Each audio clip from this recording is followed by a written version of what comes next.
తప్పుంటే ఏడ్చేస్తా అంటోంది మహేష్ బాబు హీరోయిన్. మహేష్ బాబు హీరోగా నటించిన నేనొక్కడినే సినిమాతో ఇండస్ట్రీలోనికి హీరోయిన్గా ఎంట్రీ ఇచ్చింది కృతి సనన్. అల్లు అర్జున్ నటించిన పరుగు సినిమా రీమేక్తో హిందీలోనికి అరంగేట్రం చేసింది ఈ అమ్ముడు.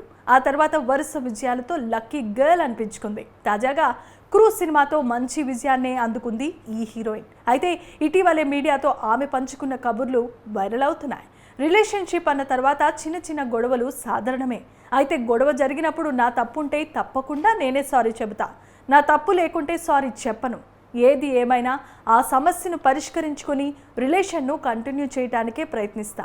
ఏదైనా ఇబ్బందులు తలెత్తినప్పుడు కన్నీళ్లు రావు అని అబద్ధం చెప్పను. అలాగని ప్రతిదానికి ఏడుస్తూ కూర్చోను. తట్టుకోలేనంత బాధ అయితే మాత్రమే ఏడ్చేస్తా అన్నారు కృతి సనన్. నా అనుకున్న వాళ్లతో గొడవైతే మాత్రం వెంటనే కన్నీళ్ళు వచ్చేస్తాయి. నాకు సినిమా అంటే చాలా ఇష్టం. ఈ రంగంలోనే కొనసాగాలని అనుకుంటున్నా. వర్క్ లైఫ్ బిజీగా ఉండటమే నిజమైన ఆనందం అని చెప్పుకొచ్చింది కృతి సనన్.